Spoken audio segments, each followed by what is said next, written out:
Here we are, back at it again. You're now listening to Joe Rogan's favorite podcast. Why do I say that? Who knows? Okay, it's not like some algorithm is listening and saying, "Okay, he said Joe Rogan. Let's go ahead and put him to the top." Nah, it doesn't work like that. But I'm sure that Joe Rogan would like this podcast if and when he listens to it. We're bringing it into existence. Speak it into existence. There's so many phrases that are there to motivate us.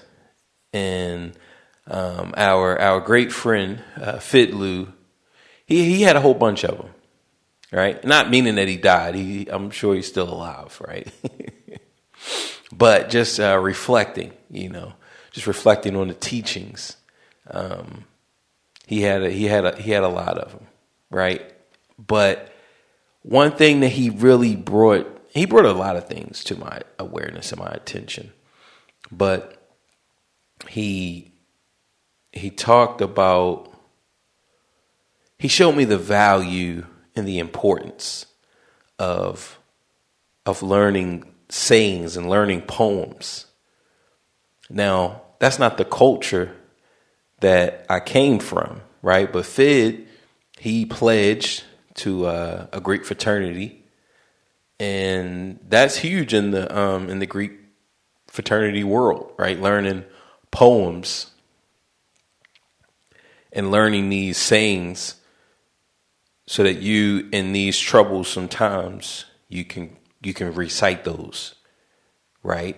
So the whole idea is, for me, thinking back on it, it's like, remember who you are. Remember that vision. Remember that dream. Because each time you move, each minute, you're moving away from that dream. Each second, you're moving just slightly away from that dream. And you can find yourself lost in the wilderness. And you need to remember that dream that has you on this journey that you guys and me, myself, that we're on. Remember that because we can forget. And it's not even that you're trying to forget. Each second you look a little different. Each minute you look just a little different. And it may take 100 years before you can see that difference, right? Or in our case, because I'm thinking of a tree, but in our case, it may take 10 years. And you look back 10 years and say, oh man, I look a lot older than I did 10 years ago. Or 20 years. I look a lot older than I did 20 years ago. But to you yourself living through it is, hey, I'm still the same. So not only in looks do we change and do we look a little bit different, but even in thought we change and we look a little bit different, even in thought, in speech, and everything. It's just a little bit different than what it was. So when I said 100 years, I was thinking of a tree, because you plant a tree, and some trees, you may not see anything. I think they said the bamboo tree takes maybe 20 to 30 years. Let's give it 20 to 50. 20 to 50 years before it even pops out of the ground. And then it just shoots up right after that. So just think about that in your own endeavors. Now I'm feeling like Mr. Rogers. Oh, yes. That is a good person to feel like. Mr. Rogers fought the good fight. He believed in something, and there were millions who believed that same thought, that same vision. But he was the one to bring it to the people, right? He was the one to have the light shine upon him. But the idea was, millions of people had the idea. Millions of people, even today, they want to help the youth. They believe in the youth. They want to kick the truth to the young black youth. Right? But Mr. Rogers, boom, he was out on the front lines, taking the shots, taking the hits. So, but going back to our sayings, right? And back to Fid, learn that poem. Find a poem for yourself. Find a poem that embodies where you want to be in the struggle that it's going to take to get to it. Because nothing worth having doesn't involve struggle. Ooh, I don't know. Look, your boy is dropping gems right now. I will put in some sound effects, but I don't want to make this. I don't know. Maybe I will. Moving forward, because I feel like I want to. Right, it adds variety, but at the same time, do we need to? That is the question. Do we need to? There's a video that I want to do on my YouTube channel. It's a reaction video to a suicide, and that suicide I want to do a reaction video to, but I don't want to make it where I'm cutting. My latest videos are more of a hold your attention comedy. But for this reaction, I really don't want a comedy for it, right? Cutting, zooming in, trying to keep your attention, but it's like, but the subject matter and the conversation is really what is important, the most important. So that is the struggle, right? That is the struggle, is to find that balance, or how we can use different devices to lift up that message. That is the tricky part. And who knows where I was going with that, but ultimately, with the sound, all right, so I remember. With the sound, I don't want to just be plugging in a whole bunch of sound effects just to kind of feed you guys some sugar. Here's some sugar in that black tea. Look, this is black tea right here. You listen to the artistry. This is straight. What do they call it? This is straight no chaser right here. Okay, I don't have a co-host bantering with comedy, and we're just going off of each other. And we're, hey man, you know when I was there, man, the other day? Oh no, hell no! Like, nah, we don't have that. It's just straight. It's just one voice. All I need is one mic, one Zoom, one desk, one room, one boom stand. So this is pretty. This is black. All right, this is bitter. This is only built for Cuban links. Okay, this isn't Twinkies and ho-hos, which I love a good Twinkie and a good ho-ho. But I also like a little bit of that bitterness. So this is what I like about the podcast.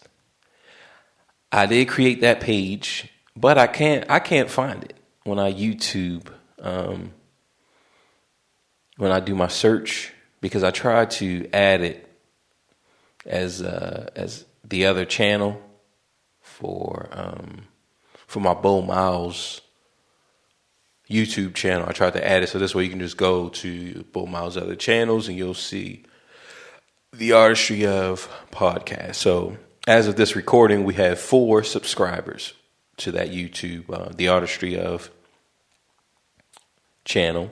We have 4 subscribers, and one of them is me. It's my Bo Miles I don't think Patzer is a subscriber, right? Because Patzer, that's where I have my animation shorts, and I don't believe that I've subscribed with that. I should only subscribe with one, right? So then that means that we have three real subscribers. So 3 of you guys have have found it, which I'm grateful. Thank you for finding the page. And we have a strategy. We have a growth strategy for all of this. For the podcasts, for the YouTube channels, for the Amazon products. Like, we have a growth strategy in place that's actually working. But when we go back to the beginning, we talk about that bamboo tree.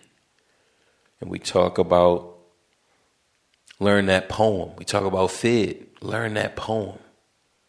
It's to remember that, because when you're out in the wilderness and you're actually fighting the good fight, it's like, man, you can get whooped upside your head.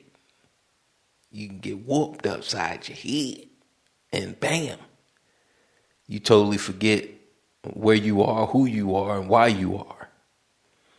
But when you as you recite that poem, as you recite it, you remember, T'Challa, remember who you are. Right? Remember who you are. So to all my kings out there, my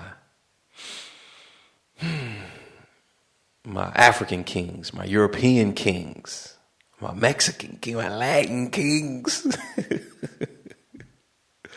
all my kings and queens out there, my 3, I think it's probably 3 women, 3 females who listen to this podcast.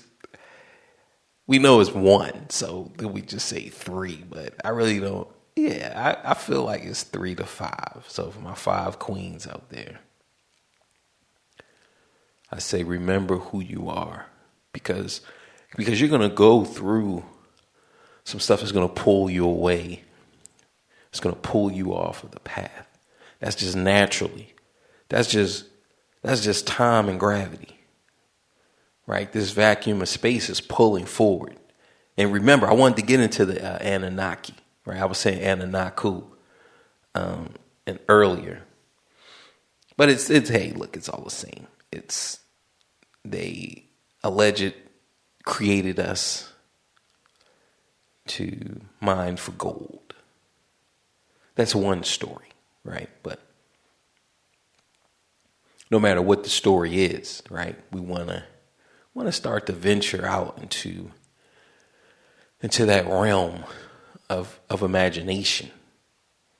Come with me and you'll see a world of pure imagination. Ooh, that Willy Wonka. Now, the original movie, I really wasn't a fan of as a kid. I remember it playing on TV. Like, I remember seeing bits and pieces of it, but it never really held and captured my attention. So I think I'm going to maybe study it so that I can kind of get back into it, right?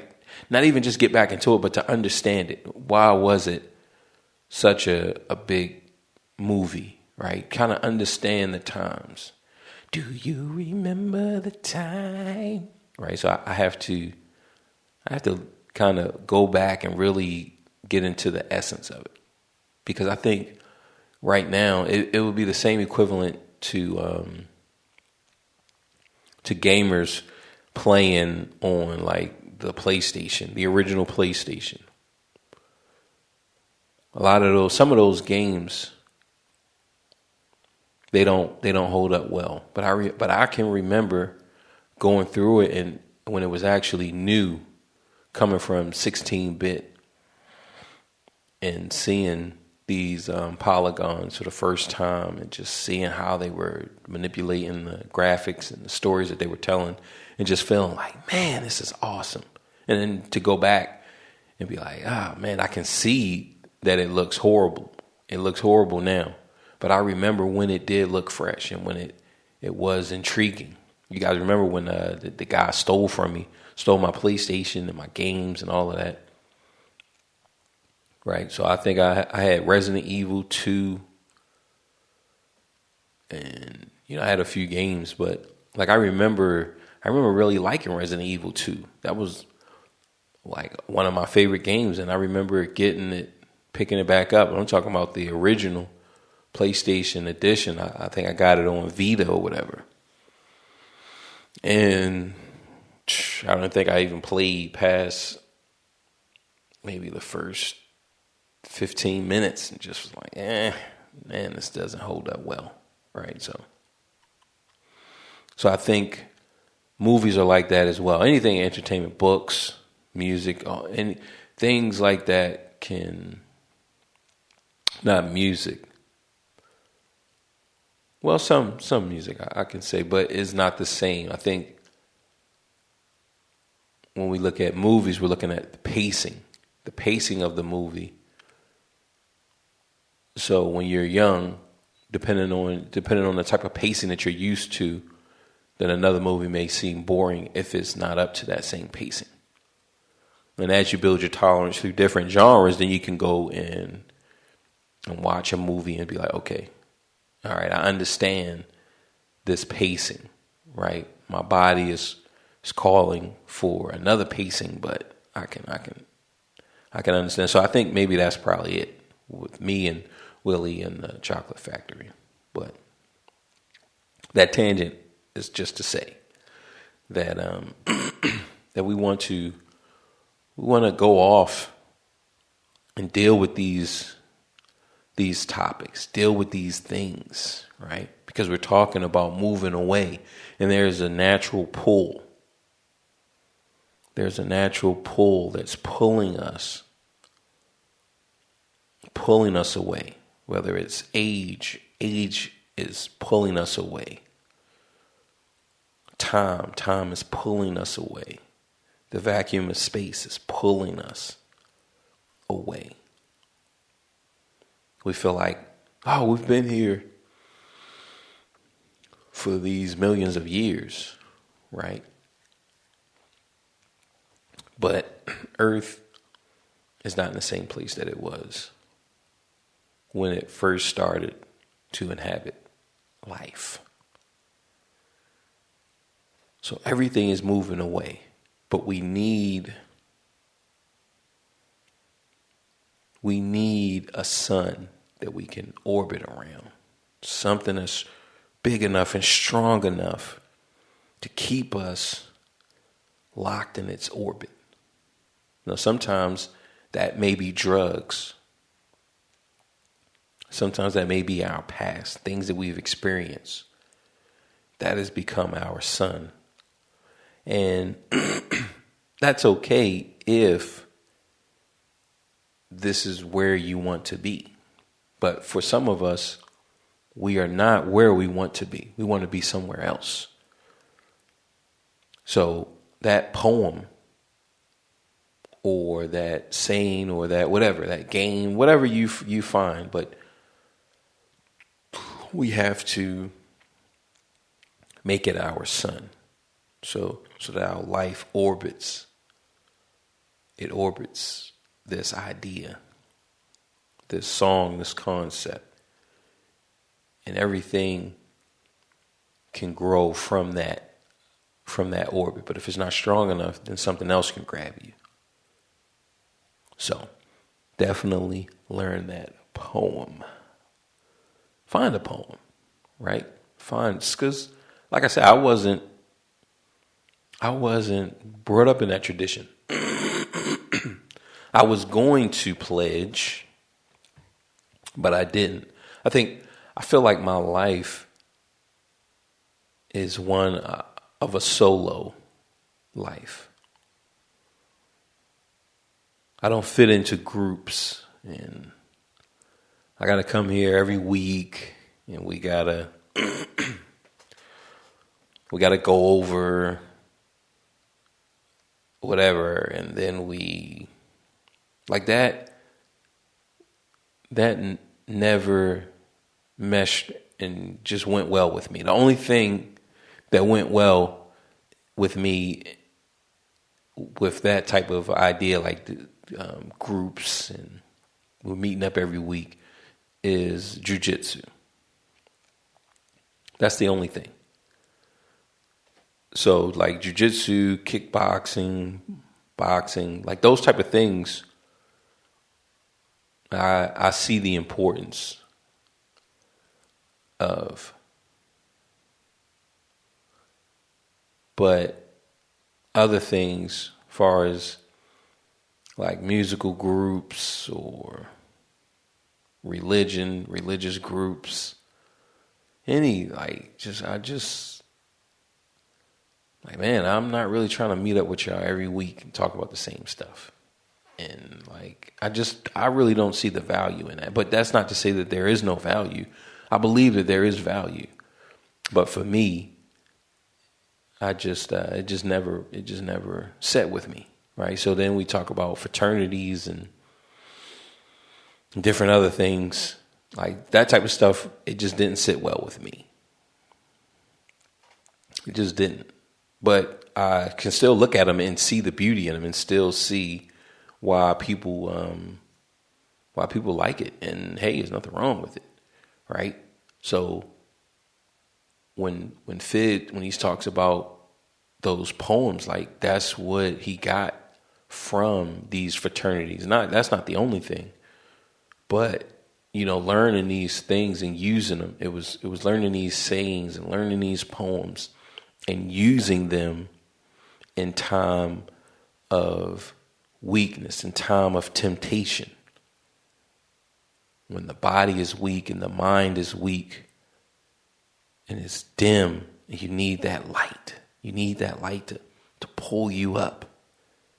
You recite that poem. So that's the intro. Okay. That's our 22-minute commercial for learning a poem. So let's go ahead and get started. Let me introduce you to Bo Miles, a unique and likable guy. Everyday life, friends and family makes up the artist's dream.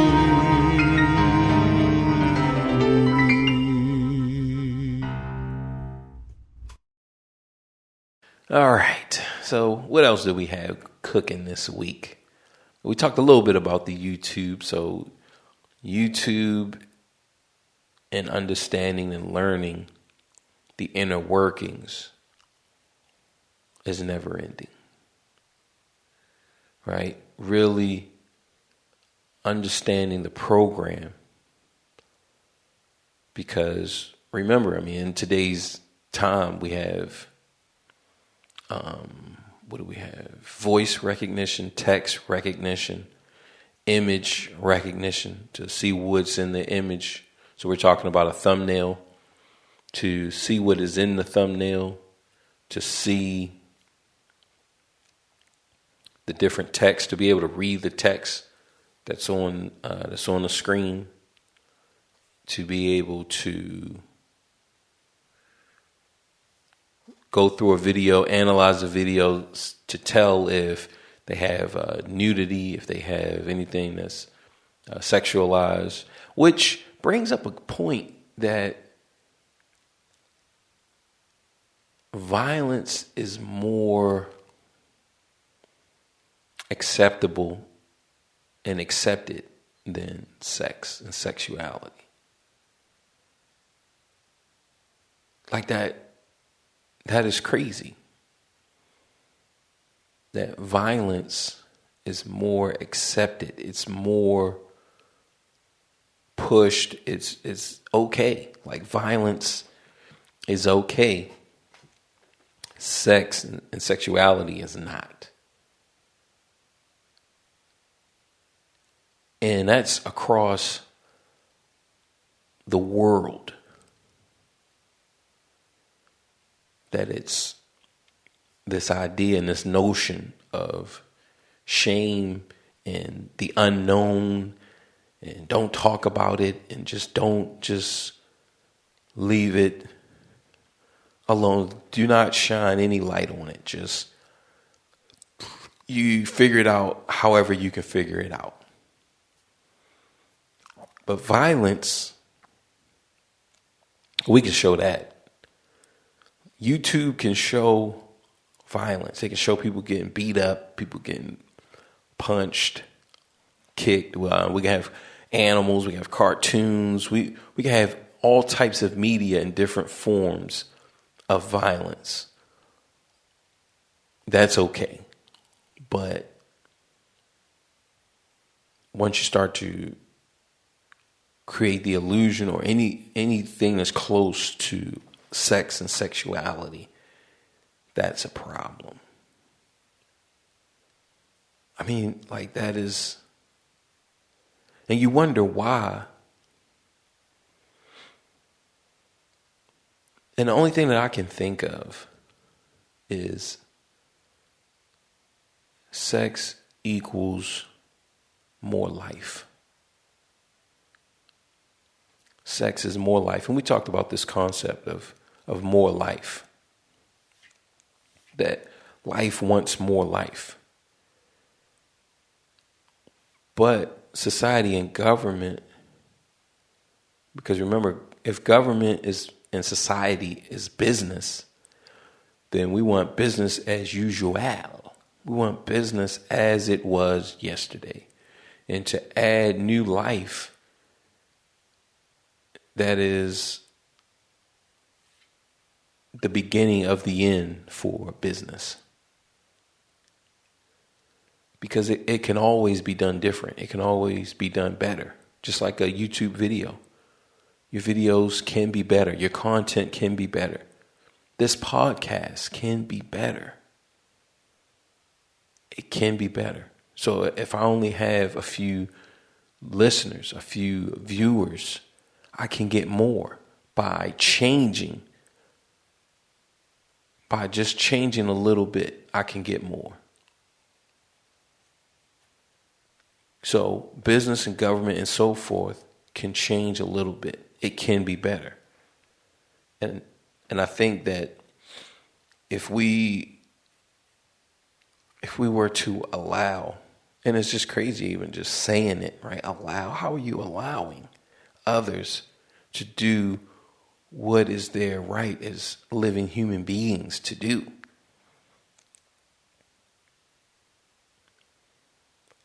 Like, it's their purpose. But from a government standpoint, where you're talking about restriction, because restriction just means end of life. It's just stopping growth, channeling growth to me only. So I construct a system to where I get growth. Everyone else doesn't. So therefore I become rich and I become wealthy. And as I become rich and I become wealthy, others become poor. And others become in need. Right? So it's crazy, but I think that's why society doesn't want to promote sex. Because as you get new and new people in on the board that you are not aware of and that you have no control of, that's more and more people that's going to try to change and become unhappy with the system. So you have to ask yourself, because currency has an ultimate end. Government, society, nations, they have an ultimate end. Now, some of the current ones they've been around for a while. The United States, Great Britain, France, Italy, right? They've been around for a while. Spain, right? Huge conquerors in the world. I mean, do we have the big three? English, French, and Spanish that went about to conquer the known world. But they have a beginning and they have an end. And like we said, I mean, energy cannot be created nor destroyed. So the end of a nation is just the beginning of a new name. That's all. It's the same people, the same land. It's just get a different name. So the U.S., the United States,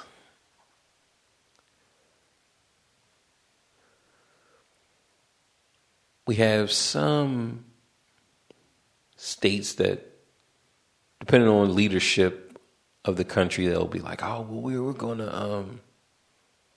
gonna break away."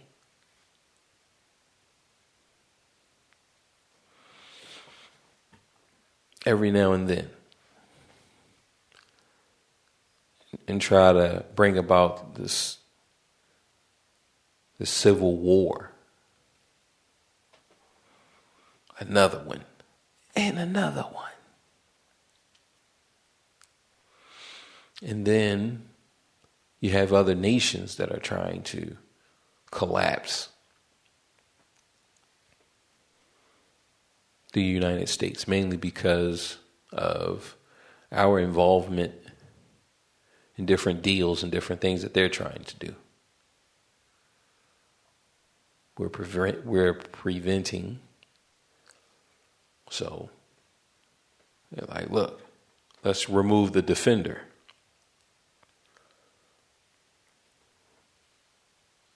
Let's remove the defender. So that is a crazy idea, just to think that one day the United States, or just any land, any nation, will not be. It will be something else. I mean, it's crazy, but when we look at what's going on today, it's like, all right, we've learned, because we've been doing this for a long time, having cities and nations and capitals outside of the homeland, and we've been doing this dance as humans for a long time. And each time that something is taken over, that something is destroyed, when it's rebuilt, it has that knowledge of what happened before. So they try to weed out those things of what happened before. Try to weed it out. What happened and what can we do so that doesn't happen again? And this brings us on, because since we're on this government, I was on the tube, and there was a flat earth video. A guy is debunking, debunking flat earth, which he says, look, this is not a debunk video, but it was just more of a video for him to say that the earth is round and that these flat earthers are wrong. But I've watched a few debates. I've watched debates of flat earth versus round earth. And the point that I got was the distrust of authority. That was the huge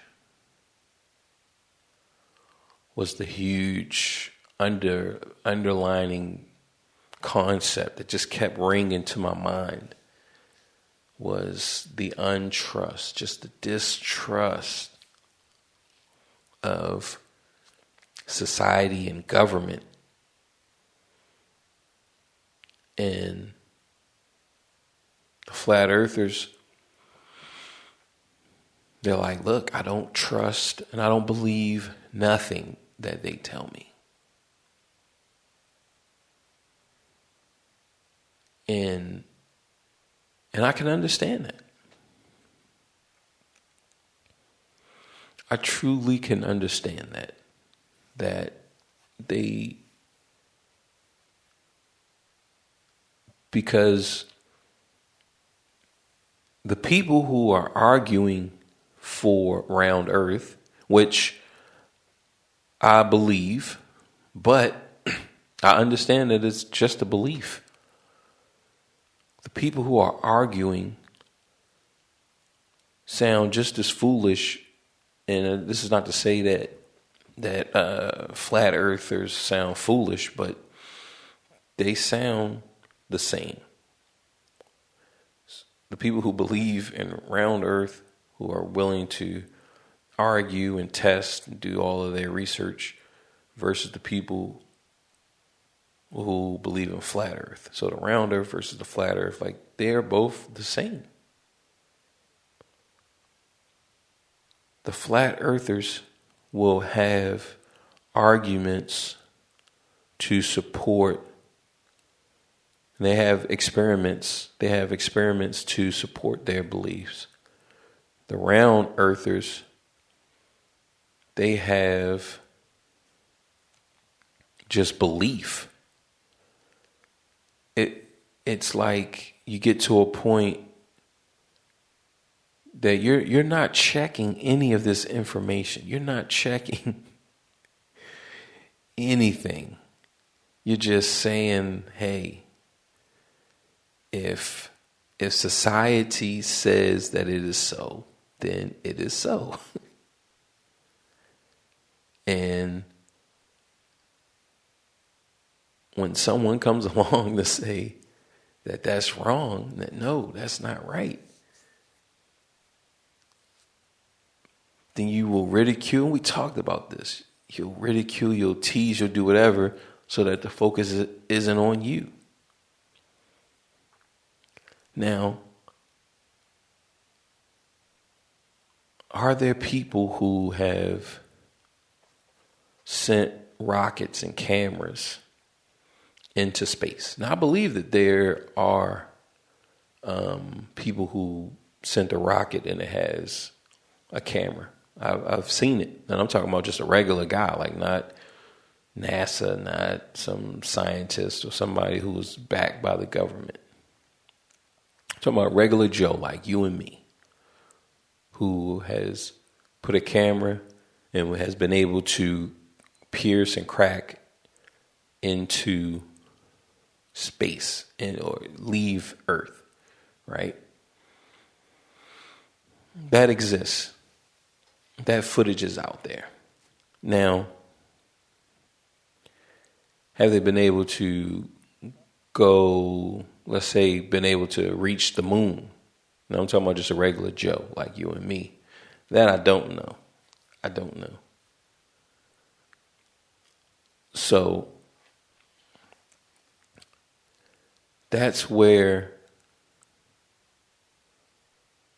the flat earthers,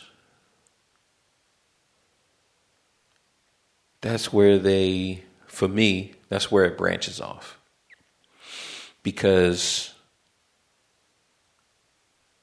when confronted with this information, flat earthers will just say that that's not real.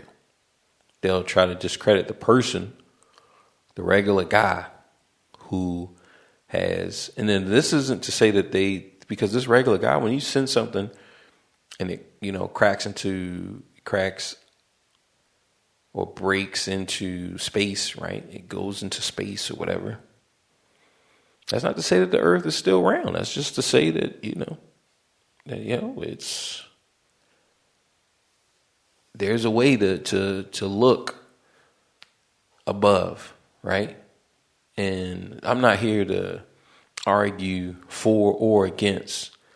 My point is that we as humans, we're tied, we're snuggled, we're like kangaroos without belief. Like we're just snuggled up. Just wrap your whole body, your legs and your arms, and just rub your head right on your beliefs. And just go and get a drink. Suck on your beliefs' tits. Get the milk. Right? Like our beliefs, and I often wonder about this belief. Like what is it? Is it fear? Is belief fear?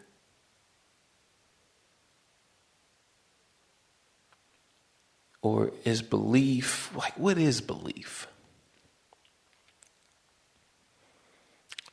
That's what I wonder. Because people who argue for either side, round or flat, they have a belief in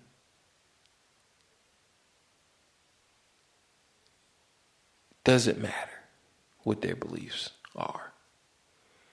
Flat earthers will say one thing and have their test, and you'll go through their test and you'll see, okay, their test is proving this. Regular, now see, when we get to globus, right, or I just can't say I guess we could say the majority of thinkers. This is what science has told us when we look to the scientists, because we can't just say that this is what science told us. Just like the Bible, several different people can read the same text and get different beliefs, get different ideas, and see different things. And so the standard idea, they have a series of tests which support their beliefs. But for me,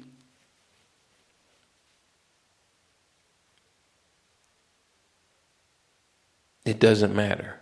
Now let's when will it matter? When will it matter? You're in school and you believe that the earth is flat. You still do your math, you still do your science, you still do your writing, your spelling, like just your basic U.S. curriculum or whatever, wherever you're from. But you believe in that let's say the majority believes that the earth is flat.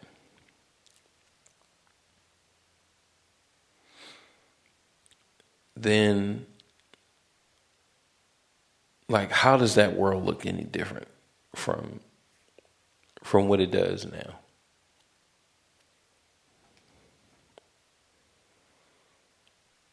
Like I'm not sure if flat earthers believe in gravity, meaning the term and the theories behind it. Like I don't know if they believe in that, but if you believe or you don't believe, like how is that going to change your life and what you do? Like, how does this world change if everyone believed that it was flat? How does life change? Life doesn't change. Life looks the same. Whether you believe that the world is round or flat. It doesn't change that you want to leave, like you want to explore. Even if you believe that it's on a disc and that the sun and the moon, they're locked into like a dome. You, as humans, still want to go to that dome. You still want to go to the edge of that dome. If you believe that, they believe that Antarctica or that the world, right, is encased by snow. It's like these ice walls at the edge of the world, and they have NASA and other, I guess, like some type of big government. They're there patrolling. It's just like the border. You're going to have the United States patrolling the border of this country, but people are still getting in. People are still getting out. So it doesn't matter that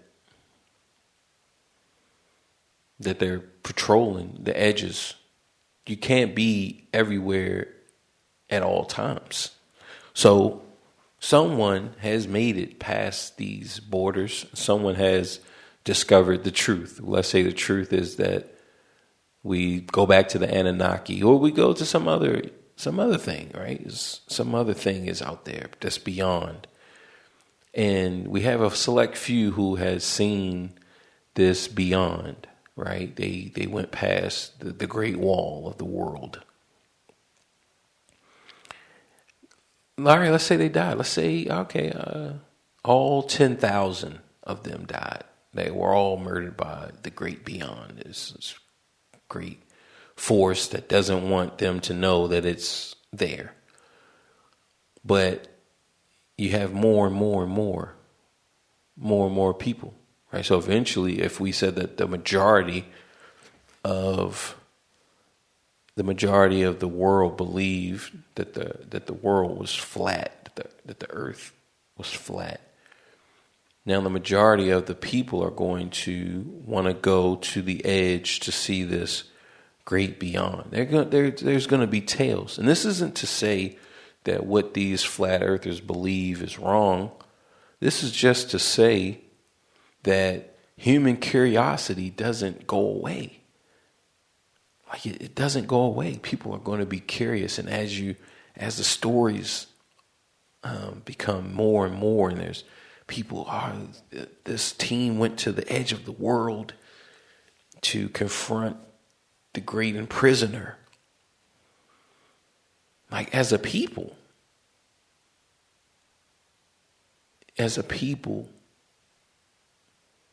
we love war. We love war. So this is Valhalla right here. This is Valhalla. This is boom. Let's fight.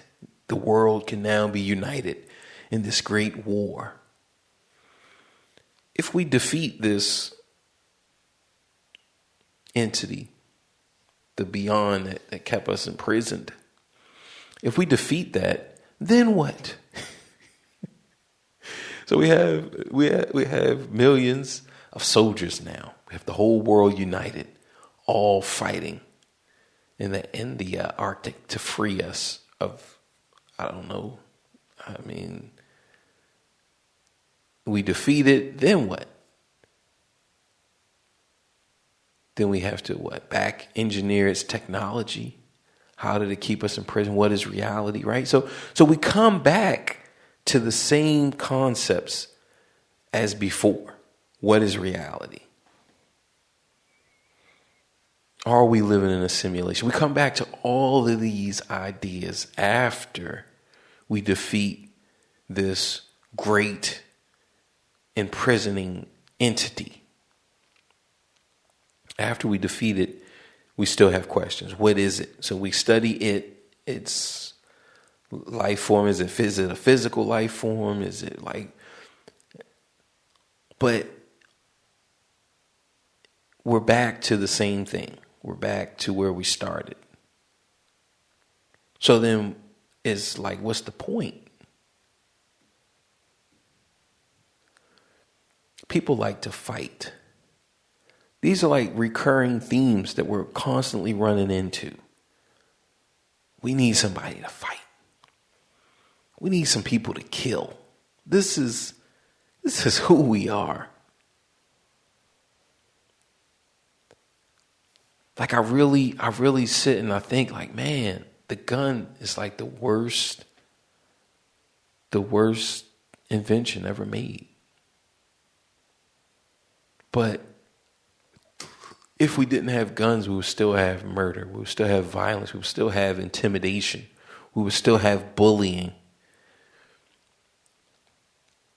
We would still have those things.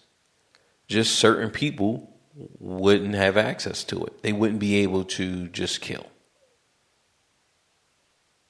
Like I did a video on a guy, he went around killing homeless people. This was up in New York and DC. This probably happened, like a month or 2 months, within a month or 2 months ago. He went around just shooting homeless people while they were sleeping. They were just sleeping. He kick on them a little bit.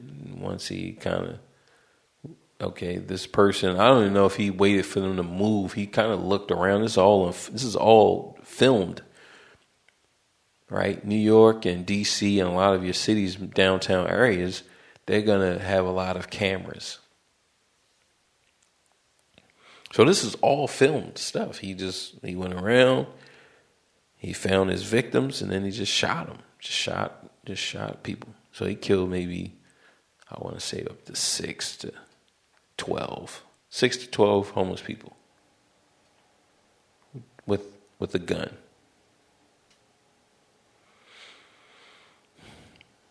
Now you take that gun away, now he could have stabbed him. You take that knife away, and he could have used a rock or some type of other object. He could have strangled him. So having access to guns is not the reason why people want to hurt people. People want to hurt people because that's just who we are. And some of us, most of us, choose other things. I choose more life. I don't want to just go around hurting people. I don't want to just go around intimidating people. Like, why? Why would I want to do that? But clearly that's who we are because we keep running into this over and over again, time and time again. We keep running into this. People want to intimidate you. People want to hurt you. Like we run into it. We have a community, and within that community, you're gonna have people who maybe they feel like they don't matter. Who knows how they feel? Why and what makes them turn to violence and other forms of intimidation and just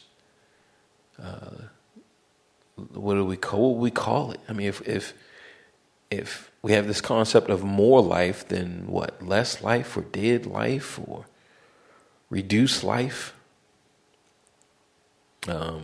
Let's see. Reduced life is one. Let's see. What is that? There is a word, and it doesn't have like a blank life type of thing, but it's like it's not restriction, but man, I cannot think of it. But it means less, and it's not depression, but it's something along that line, right? But reduce life, is there anti-life? Because in that instant, then why aren't they just killing themselves? And remember, we're not an advocate for suicide, but if you feel like you just want to go around and just kill 10, you feel like you just want to kill 10 random people, you just don't know them. You just look, I just need to kill. I'm anti-life. Well, then why not just start with yourself? But even in that statement, we're justifying. We're justifying right there. Right there, that's justified.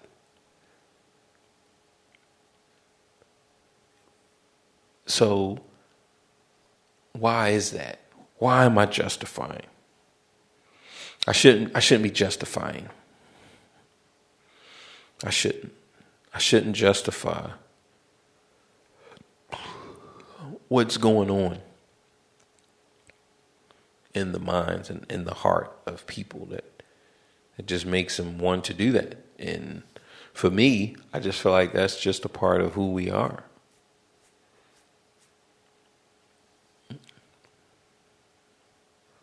We are murderers. We are social. We are social murderers.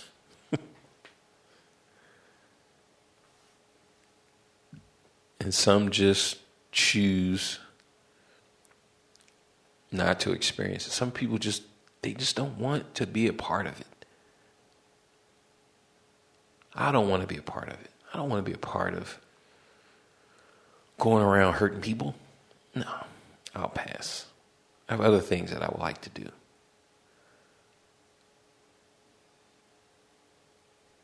Now, people feel justified in their thinking, in their beliefs. Just like I believe, look, everyone should have a chance to live and to experience happiness. I believe that. There's someone who believes the opposite of that. They believe reduce life, and they'll justify it however they need to. Oh, your reality was built on the blood and the sweat of my people. And this isn't like slavery. This is just long generational of, look, I am the have-not, right? Only thing I've known is suffering. While you have been out pillaging and raping. So there's someone like that out there, right? Now, I don't know these sociopaths. I mean, I've studied serial killers. That's at the far end of the spectrum. And I've been around a few.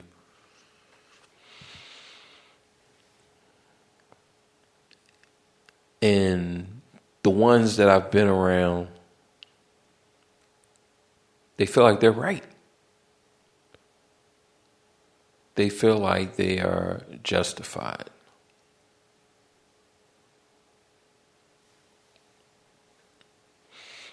When we talk about those early stories of my childhood and the things that I've done, I feel justified. So we know that people feel justified, that these serial killers, they feel justified. And so that's just at one extreme. And then we have saints who don't want to kill people. They don't want to kill anything. That's at the other extreme. And then everyone else just falls wherever they fall, all the way across the board.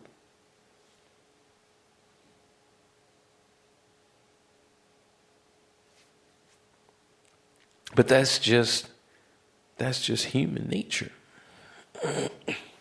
So while I feel like the gun is the worst invention ever made, I can also see that the gun has protected, it has protected the weak. It has given the weak an instrument to protect themselves against bigger, stronger bullies and threats. And that is humanity right there. Being able to live, even though we are frail. We are frail. We are super frail. Super frail. We are super frail. Our skin, muscles, lungs, we are super frail.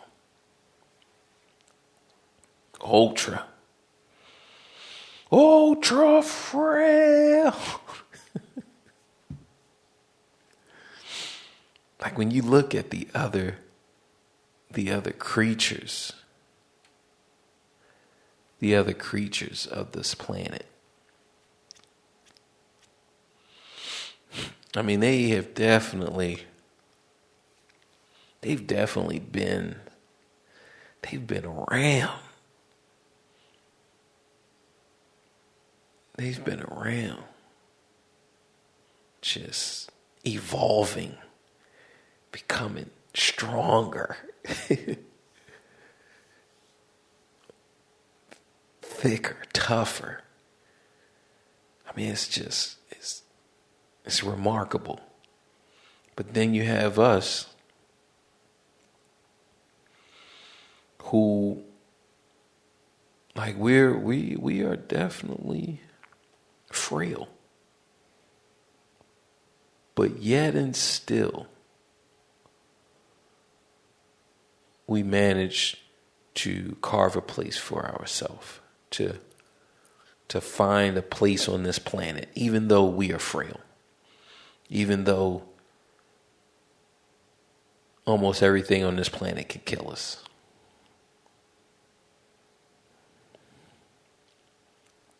Could end our life. We've still managed to carve out a place. Like that's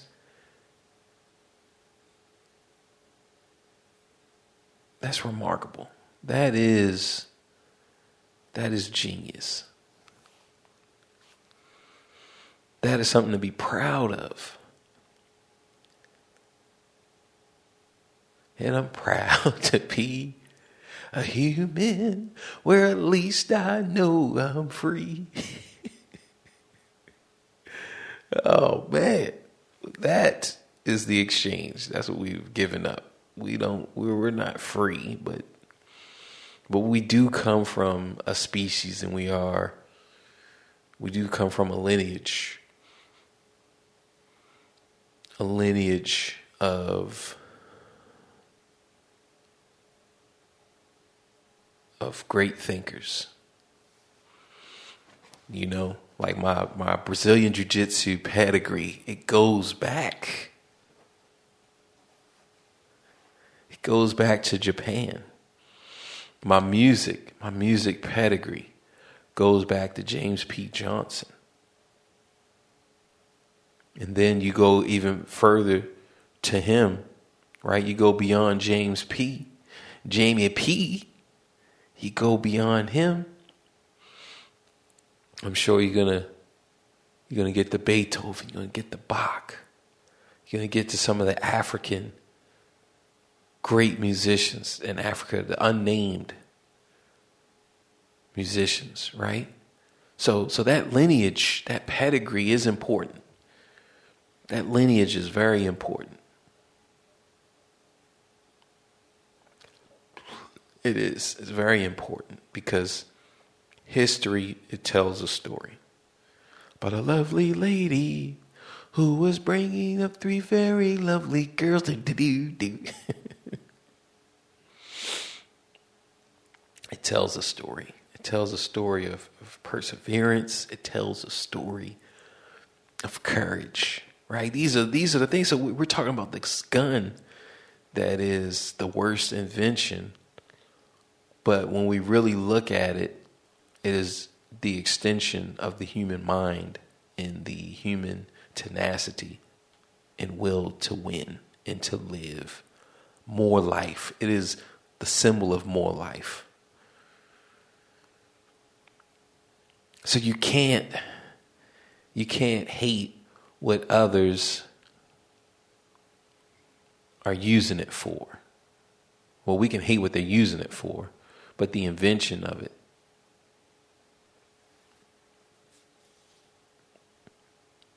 The invention was good.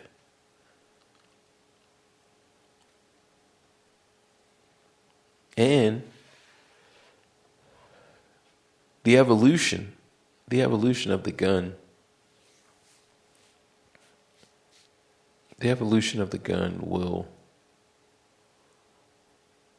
will be good as well.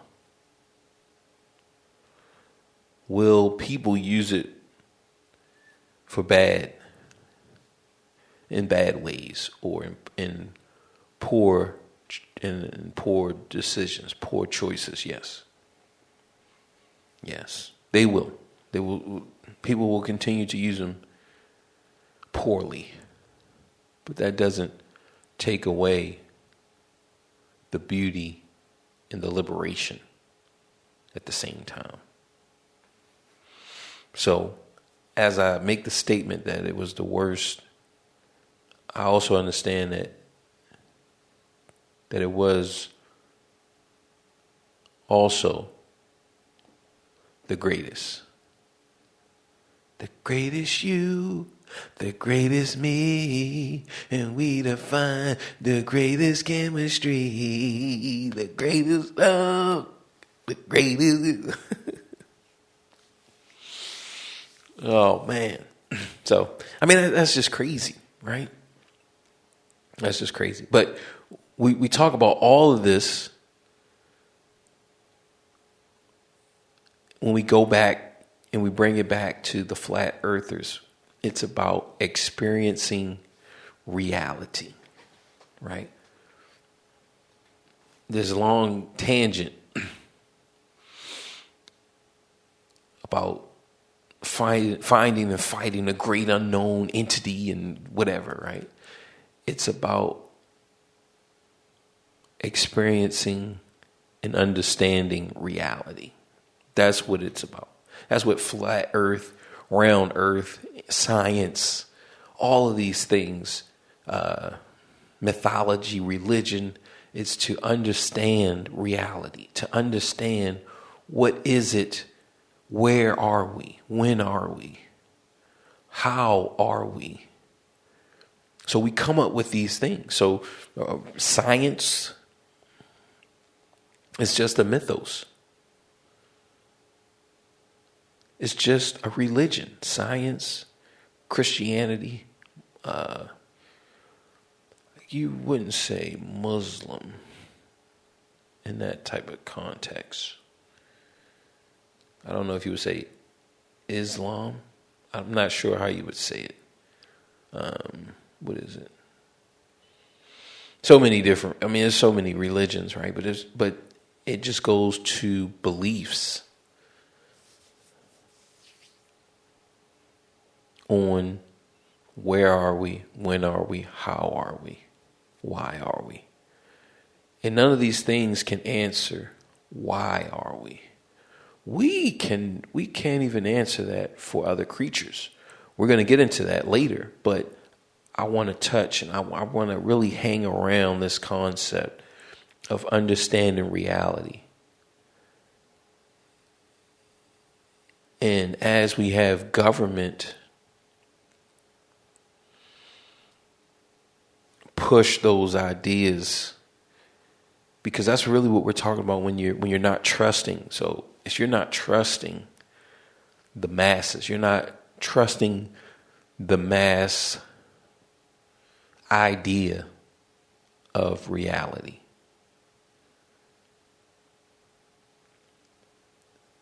And the idea is why should you trust it? We know that look, if government had their way, they would get more of our money. They would get more of our time. And they would just go and use it to just do just whatever, just jerking off. I don't know what they're doing. With all of this money and all of this power, like, what are they doing with it? What are they doing with it? They want it so bad, right? But it's like everyone wants. It's kind of like grapes. So how many grapes would it take for you to be full? How many grapes? So let's say we're going to use me. How many grapes does it take for me to be full? I'm going to say I'm going to eat. Let's go with 20 grapes tops, right? So we get 20 grapes. I get my 20 grapes, but I also want some steak. I also want some eggs. I definitely want me a hamburger. I want a burger now. I might get a burger later on. So I want a burger, right? So I want these things. Okay, how many steaks you want? All right, I want at least one steak a day. Okay, I want 20 grapes. I want one steak. I want 2 eggs. I want some water. I want a little bit of orange juice, a little bit of apple juice, right? So I want give me a gallon of orange juice, a gallon of apple juice, and give me some yogurt. Give me 20 cups, 20 of those little. I don't even know how many ounces are in them, but let's just go with 4 to 6. Because 8 is a lot. 8 is a lot. Give me 24-ounce cups of yogurt, different flavors. Once I get all of that, then my friends and family, they're going to want, okay, well, how many do they want? So now I need more.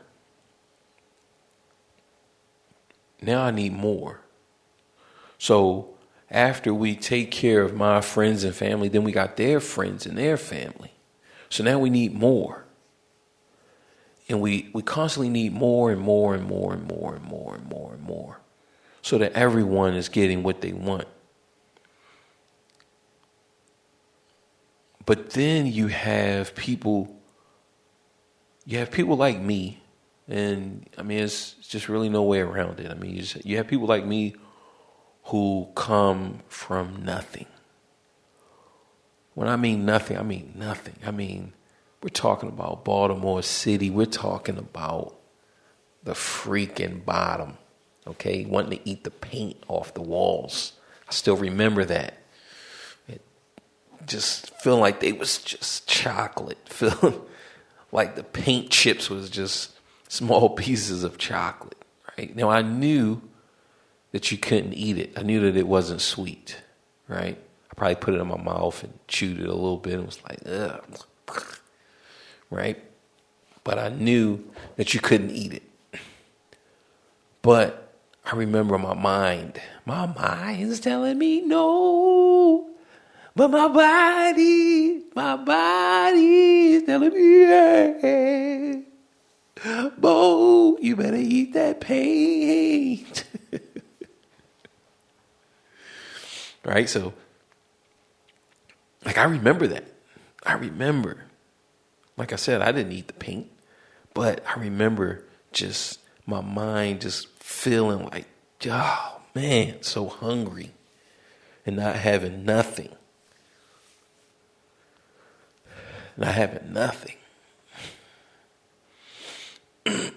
So when you grow up like that, you want more. you just want. Like, I want trillions. Can I even use trillions? No. But I want trillions. I want $1 trillion. Why? Because I've experienced having nothing. And I want to get far, far away from that feeling. And the furthest that I can get is trillions.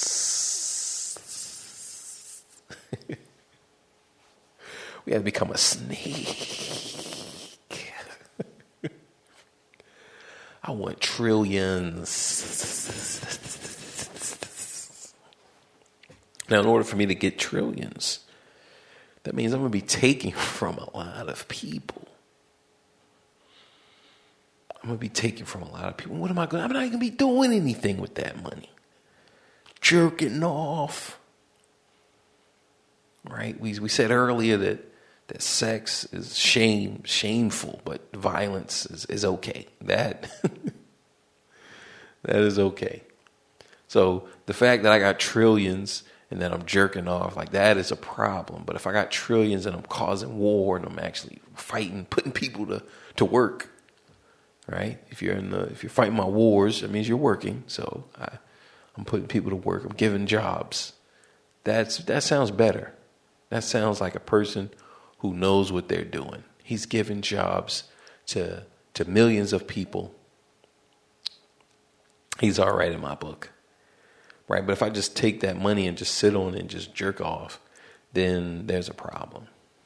And he doesn't deserve that money. So we say, like, what are these people doing with this money? All this money, all this power. But jumping back to reality, oh, here goes gravity. Oh, Mom Spaghetti, right? Getting back to Mom Spaghetti. We want to understand reality. And government doesn't have our best interests at heart. That's what they're telling us. That's what they're showing us. So that's why I can't make fun of flat earthers. That's why I can't make fun of them. I can't try to condemn their beliefs or try to expose and try to get them to think. No, because the government doesn't have our best interests at heart. They don't. Do we benefit? Yes, we do. I'm not saying that we do not benefit, that I do not benefit from the protection of the government. That I do not benefit. I'm not saying that, because I do. I do benefit. I benefit from the police department. I benefit from the fire department. I benefit from schools. I benefit from the roads and from traffic lights and all of these things that society gives me, a platform to share my ideas with you guys. I benefit from this stuff. So I'm not saying that I don't benefit. But I am saying that I am losing far more than I am gaining. I'm saying that you are losing far more than you are gaining. The only thing is, we just don't know what we're losing. We just don't know. So these flat earthers, when they don't trust the narrative of society, because remember, society is run by the government. The government is heavily influencing everything. Black History Month is only something because the government said so. It would not be anything. It wouldn't even exist if the government did not say so. Race would not exist if the government did not say so. It wouldn't. You think about family. Family does not exist like race exists. Family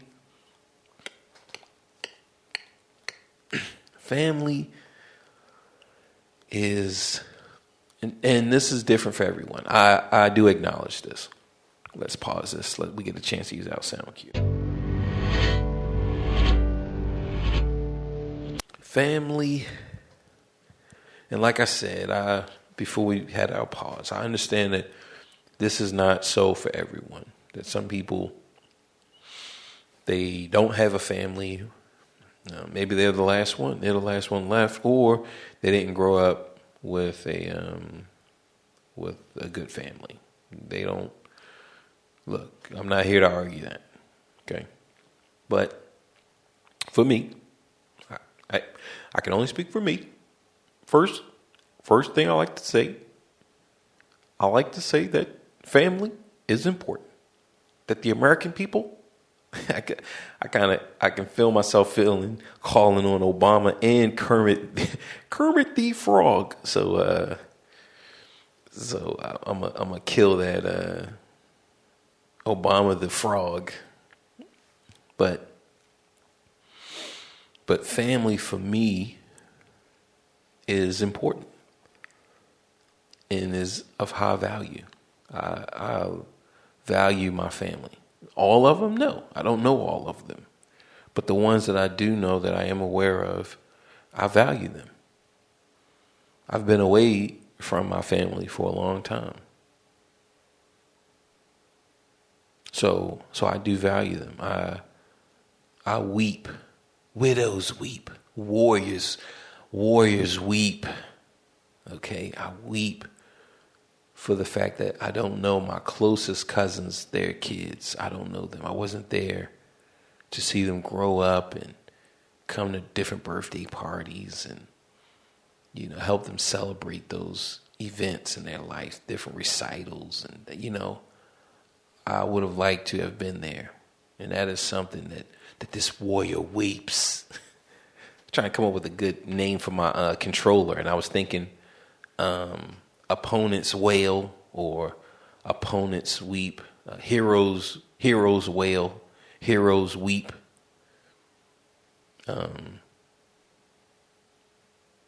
Villains disdain. Right? So I'm trying to come up with different names or just one name for my controller.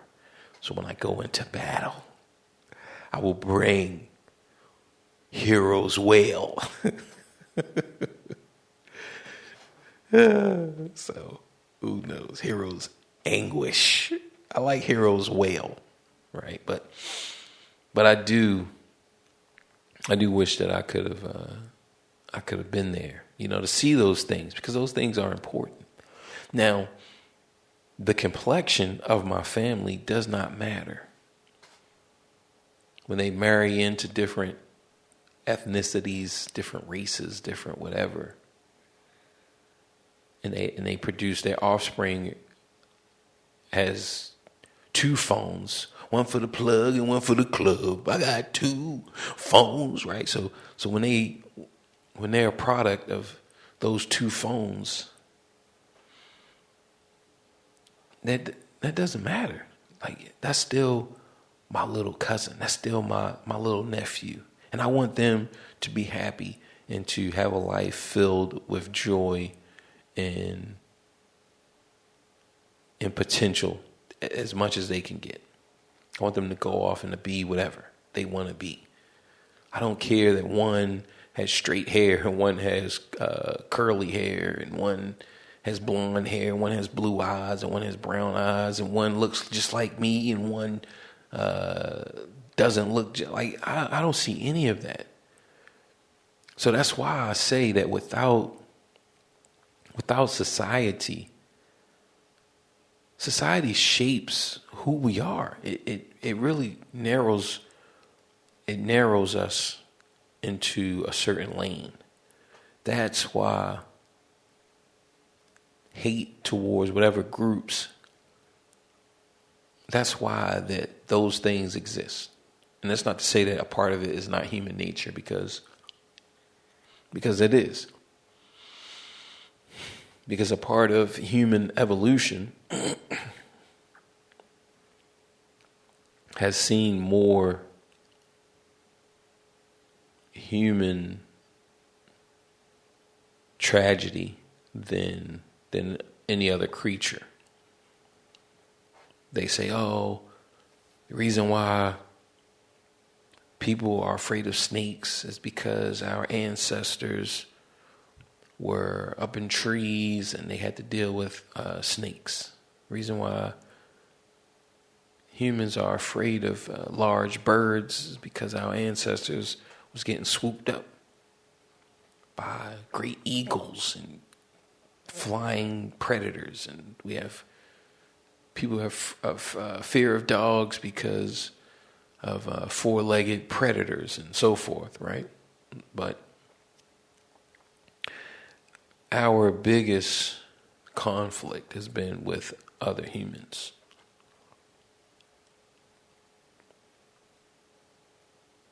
Like, that's our biggest conflict. Because we're really good at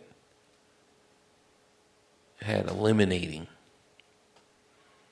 We're really good at eliminating threats. If there was a creature that is threatening human existence, a creature that is threatening our youth, well, we're going to find it. We're going to come up with a way to track it down.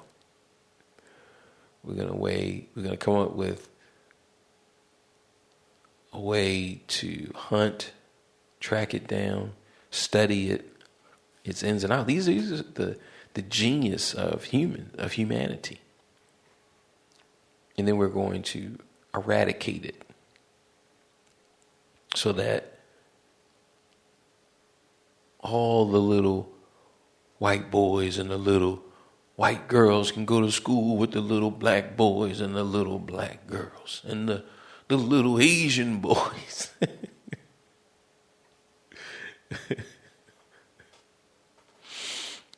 You know, like, yo, we're going to do that. You better believe we're going to do it. But when we talk about people, it becomes more complex than just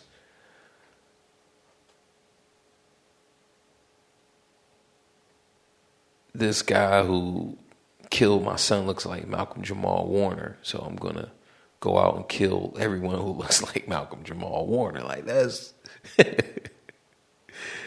Slow down, okay?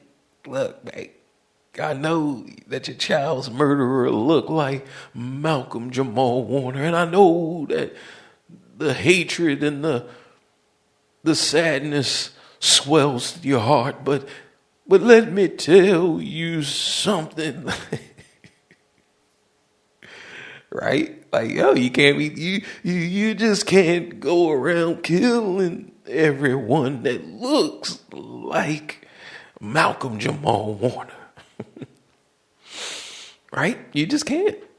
So that's where it gets tricky, because when you kill the wolf and you go around killing wolves, I mean, look, man, they all wolves. They're all wolves.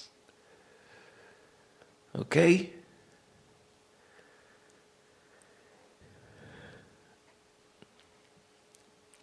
They're all wolves. So have at it. All of them will kill your little son if given a chance. But people are not like that. People have different. We're different. Some people just built different. Some people, all people are built different. There's so many different ideas that govern us, right? You talk about a wolf.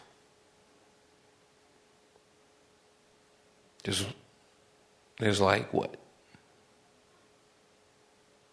Maybe three temperaments, 3 ideas for a wolf that a wolf can have. Wolf can have 3 ideas. And one of those ideas, it allowed us to tame the wolf. And I mean, they have tamed different beasts, different animals, different creatures. But humans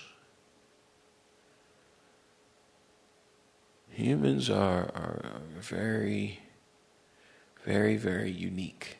And we keep, each time that we come to this road, although we go to the end of the road. That was the jam. I remember I used to wait. I knew what time that song was going to come on the radio, and I would be waiting for it. And girl, I know you really love me. You just don't realize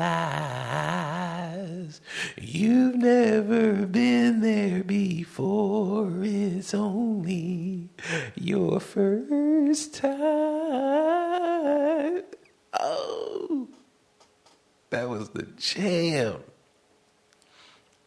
But what we come to each time that we talk about the uniqueness of humans, and we talk about the frailness of humans, well, then up into the sky, when you look up past the bird, past the plane, past Funk Dr. Spock getting high on the plane, how high? Up to the sky. You can see the Anunnaki.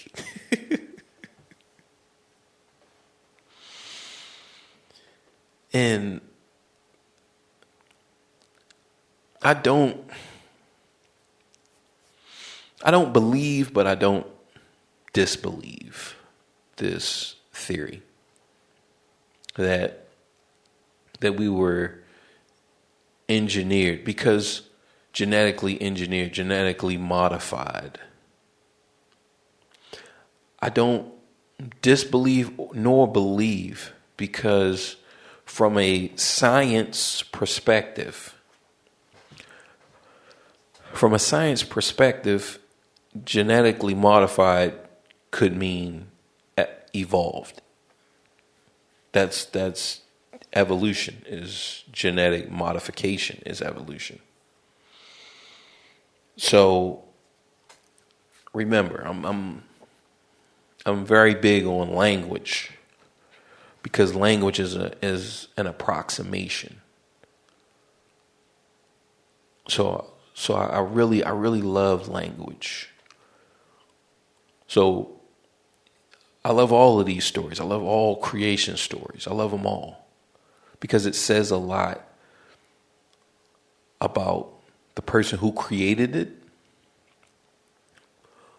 It says a lot about the person who they created it for. And it says a lot about the time that it was created. And it says a lot about the time that it's being interpreted. So these stories, I love them all. I love all of them. So when we get into this genetic modification, this genetic engineering, so now we're saying purposely genetic modification. With a purpose, with an intent. Like once we start to get into that realm, to that lane, man, it just becomes so exciting. It becomes so exciting. And then with the planet X, the dark planet. I mean, these stories. I love stories. I love storytelling. That's what I've been studying. We're going to jump out just for a second to talk about our sponsor, Melvita. But I'm studying storytelling so that better to see you with. But Grandma, what hairy skin you have. Better to absorb the sweat from your body. But Grandma, what big teeth you have. Oh, better to bite you with. So, I'm studying these stories and storytelling and script writing and dialogue, the art of dialogue and writing a dialogue. And sitcom movie scripts. Like I'm studying all of this stuff because I just love it. I just love stories, and they're so important. I think that is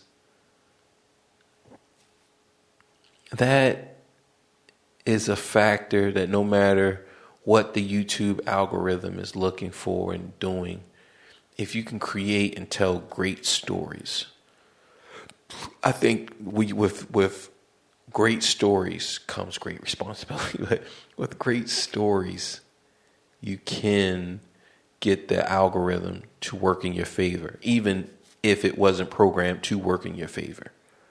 Right? Just some of the things that we know that it does and that it can recognize. Because subscribers is not the end all be all to the algorithm, right? So this is why I really want to I need to go to the YouTube headquarters. I need to do that. I need to make a trip and get there and speak with the workers and actually build a relationship. Now, I know this is called insider trading right now, but hey, by any means necessary. By any means. This is what true obsession is, my friend. So, jumping back to our genetically engineered, right? We're purposefully engineered. We got Planet X, okay? The dark planet that lines up with Earth every so and so amount of, millions and millions of years, and it becomes close enough so that I guess you could just go between them. You can go between the two, which is a great story. Right? But all of that, right? So the belief is that the Anunnaki, and there's a show.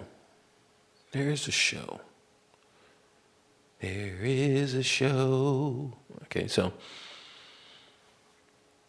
that really talks about the Anunnaki. So I've been recording. Like I probably have over 30 episodes I need to get in on. So I really need to get on that and master, right? We gotta look at the clock because we have all types of stuff going on today. Let's see. All right. We have a couple missed calls. We have all types of stuff. So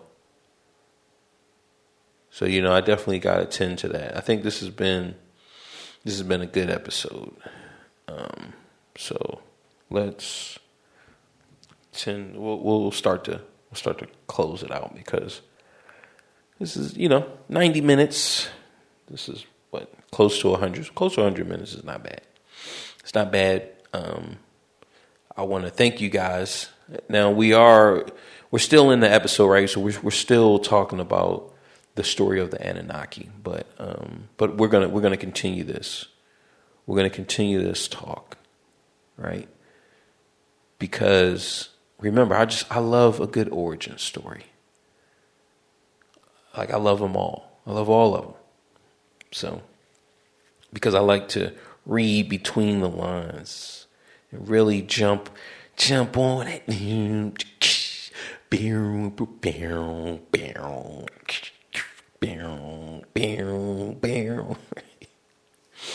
So I like to jump on it and ride those words. Ride. How much do you want to win? Are you willing to ride those words? So yeah. We're definitely going to come back and revisit this Anunnaki and really jump in because like I said, that show, I mean, it's a little cheesy. And especially once you start to just throw and add everything where you can, but that's an obsession. And that's what true obsession is. When you see everything, you can see one thing in everything, right? Once you become truly obsessed with music, you can start to see different vocal patterns and vocal speech things. You can see that. You can see music in that. When you become obsessed with art, whatever style, whatever the art is, when you look at anything, a vase, a vase, you can see certain art contours and whatever the specific genre that you're in, right? So that's true obsession. So we have to applaud the efforts. One of it is just big business. One of it is, on one hand, look, this is what the people want, so we just want to keep giving it to them.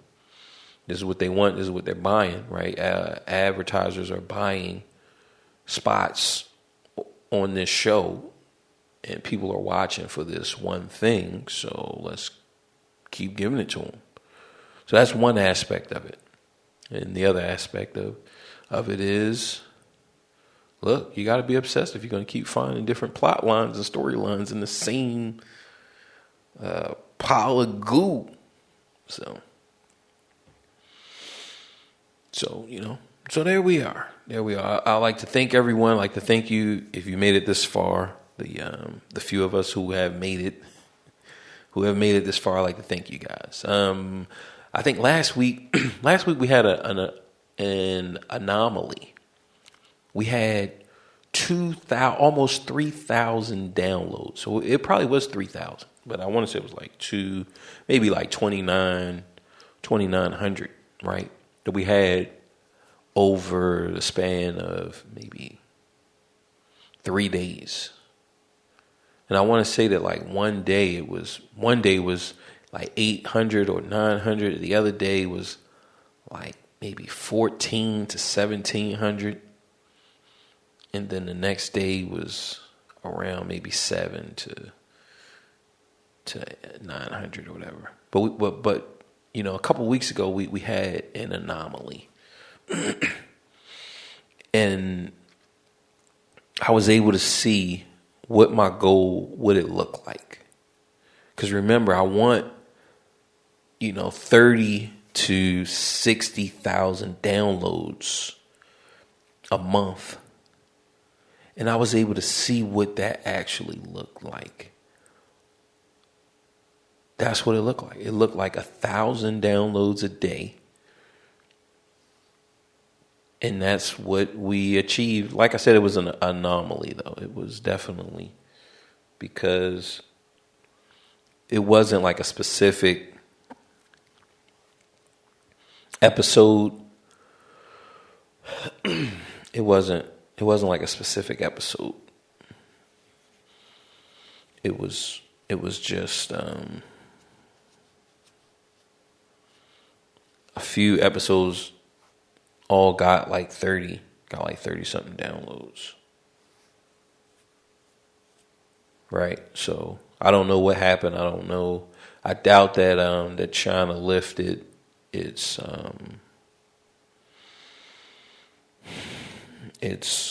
content ban. Remember, they do allow certain content, and I'm on that list. So whenever they allow their ban to lift, when outsiders can come in, they do allow me in. So it wasn't that.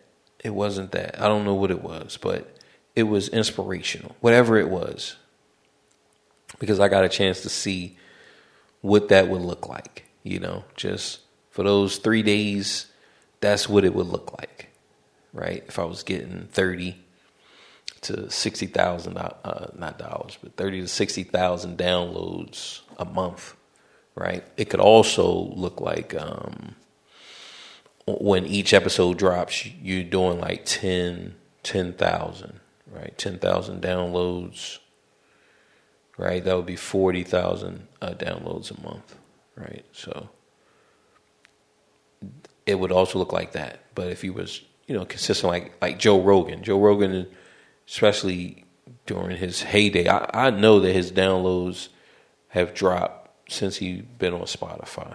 But he doesn't mind, right? He doesn't mind because he got paid a lot of money to come on that platform, and I know that he's getting some back end stuff as well. So boom, they paid him, however much they paid him, and he's still getting whatever on the back end stuff that we're not even aware of. But I know that his numbers dropped. I know that they dropped. But this is only temporary. This is not for life. So I know he'll be back, right? He'll be back on YouTube and back on Apple and all the other platforms, right? He'll be back. So back when he was on those platforms, like I know that every day he was probably getting like I don't know, he was getting 1 million downloads a day. I mean, I just can't even wrap my head around that. But let's say that he was getting 30,000 downloads a day. Now that is crazy. But he could have been getting 1 million downloads a day. Like, man. Now I know when his episodes drop, yeah. But I'm saying like on those off days. Now when his episodes drop, yeah, he could easily be doing. I mean, that's just crazy. But yeah, I know that he was hitting them at like, a couple million, probably like 10 million downloads when his episodes dropped. And that's just astronomical. That really is. So on his off days, I would say he would, he could definitely be hitting them at, wow, just off days, hitting them steady, averaging around 50 to 100,000 downloads a day. Jeez. Like, I just can't even comprehend those numbers.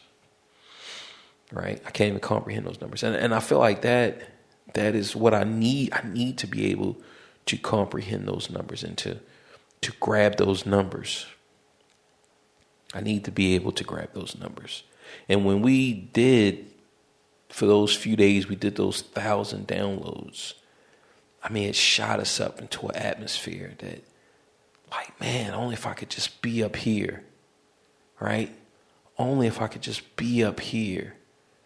Boom, 1,000, to where 1,000 is little. Because you figure, from his vantage point, 1,000, 2,000 downloads, like that's probably at the very bottom. Like his graph bottom is probably like 50,000. No, it can't be. It's probably like 100,000.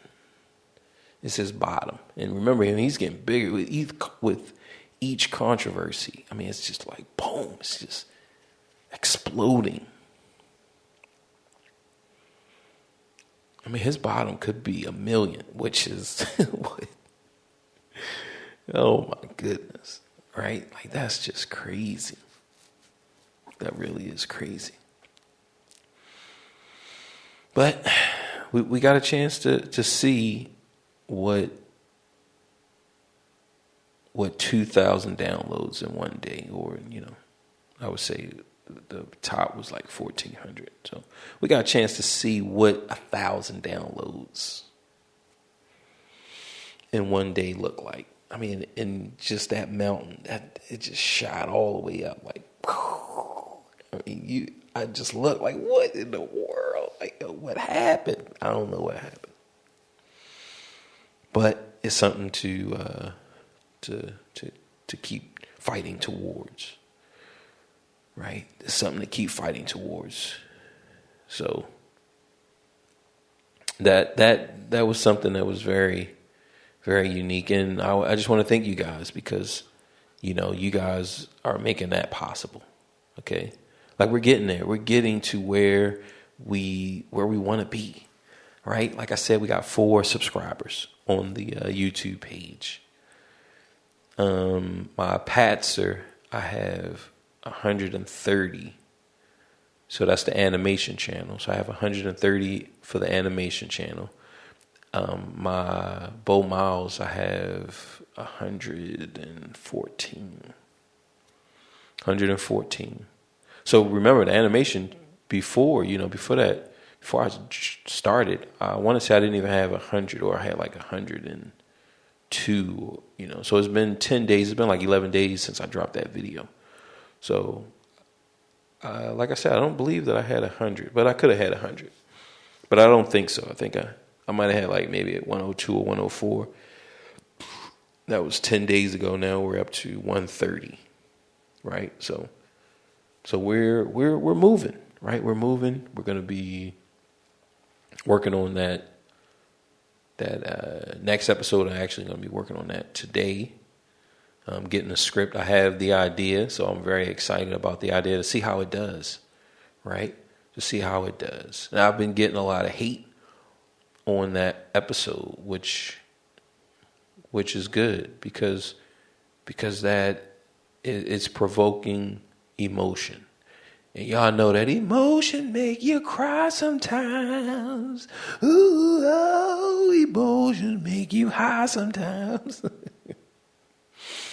So that's good. Like, this is provoking emotion. So you can't hate on that. Like, even if people do hate, like, that's good because I have 90